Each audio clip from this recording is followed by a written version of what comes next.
Assalamualaikum warahmatullahi wabarakatuh. Perkenalkan, nama saya Abdi Ahmad Fadil.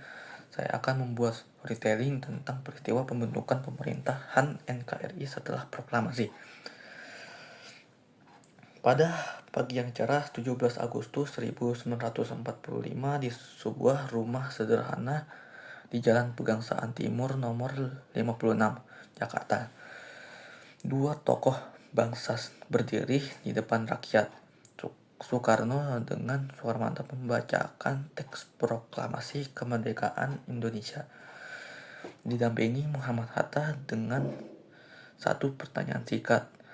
Indonesia menyatakan diri sebagai bangsa yang merdeka. Namun, kemerdekaan itu baru permulaan. Di balik sorak-sorai rakyat dan berkibarnya sang merah putih, muncul satu pertanyaan besar. Bagaimana menjalankan negara yang baru merdeka ini? Hari-hari penuh ketegangan. Setelah proklamasi, para pemimpin bangsa tak bisa berlama-lama merayakan. Mereka harus berpikir cepat. Tidak ada presiden, tidak ada kabinet, tidak ada konstitusi. Negara ini ibarat rumah tanpa fondasi yang kuat. Maka dibentuklah Panitia Persiapan Kemerdekaan Indonesia yang segera bersidang. Pada tanggal 18 Agustus 1945,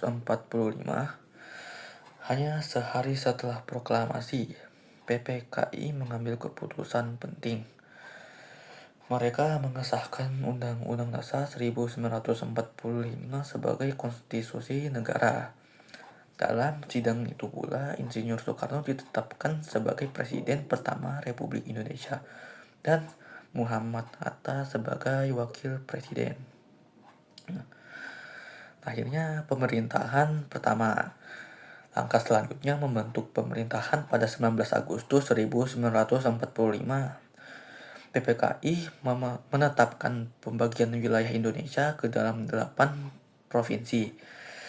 Masing-masing dipimpin oleh seorang gubernur. Tak lama kemudian, pada 22 Agustus dibentuk Komite Nasional Indonesia Pusat sebagai lembaga yang membantu presiden, semacam cikal bakal parlemen.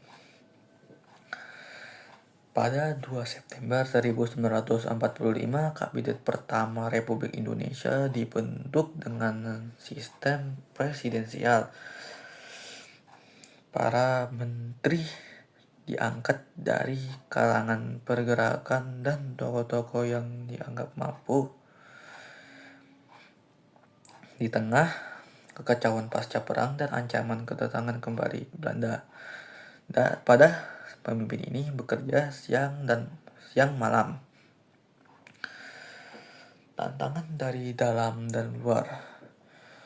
Belum segenap sebulan, Indonesia harus menghadapi kenyataan pahit. Belanda ingin kembali.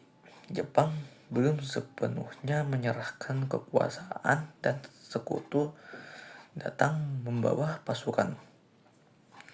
Pemerintahan yang baru dibentuk itu harus segera memperkuat posisinya baik di dalam negeri maupun di mata dunia.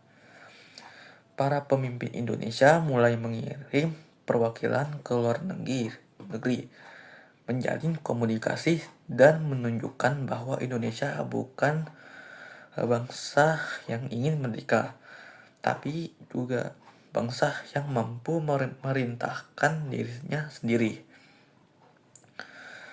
Dari selembar teks proklamasi lahirlah sebuah negara.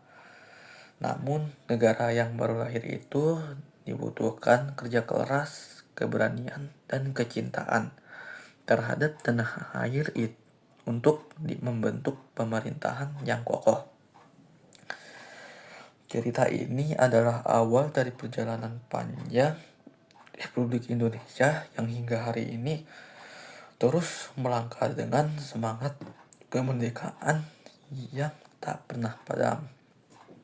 Sekian dari saya, kurang lebihnya mohon maaf. Wassalamualaikum warahmatullahi wabarakatuh.